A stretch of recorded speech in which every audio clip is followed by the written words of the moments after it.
yung sasabihin mo sa akin? Mabuti pa siguro kung paglaruin mo muna yung bata. Yeah, sure, sige. You enjoy first. Mama, I have something to tell you about Natalie. Yeah, sure. Go ahead, tell me. Maupo muna tayo muna. Okay.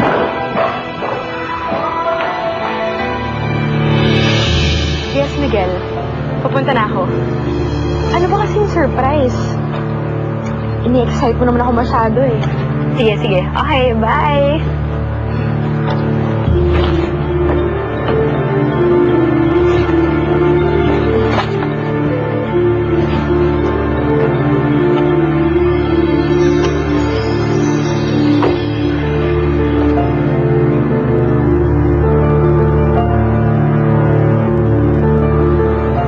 Bad news, Jerome. Personal kong pinuntahan si Mr. Aprico, pero ayaw niyang makipag-usap. Ibabanta ba niya ang shares kay Victoria? He's not selling his shares to anyone. Ayaw na daw niya makisali sa gulo eh. Galit na galit nga daw siya sa'yo, Jerome. I know. Mali ang ginawa ko sa kanya. Even if he doesn't sell his shares to Victoria, panalo pa din ito.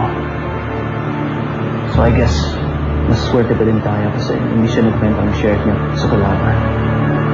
Pero kailangan pa rin natin siya. I'll just talk to him soon, okay? We'll just let him cool off muna.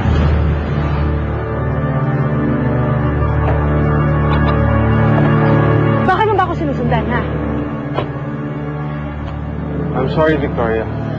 Huwag kang mag-sorry. Sagutin mo yung tanong ko. Siguro napaparaning lang ako. Something about you has changed. May ibang lalaki ka ba? Ano? Pwede ba? Tigilan mo nga yung mga hinala mong wala namang basehan. Besides, we have nothing official going on. Kaya wala kang karapatan para sundan-sundan ako. Huwag mong isusumbat sa akin yan. Pareho tayo pumayag na tago na may relasyon tayo. Huwag mo rin ako susumbatan, Nick.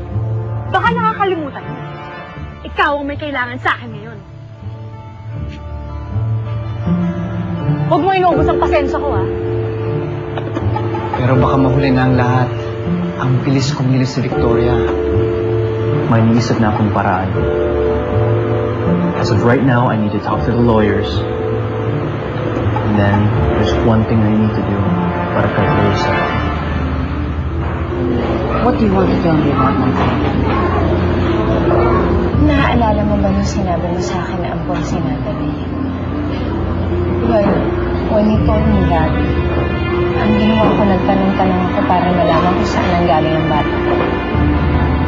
Eh, bakit mo pa kailangan gawin yun? Hindi naman mahalaga kung saan ang galing si Natalie dahil she's part of our family now. Para sa akin mo, mahalaga. Bakit? Si Natalie naman.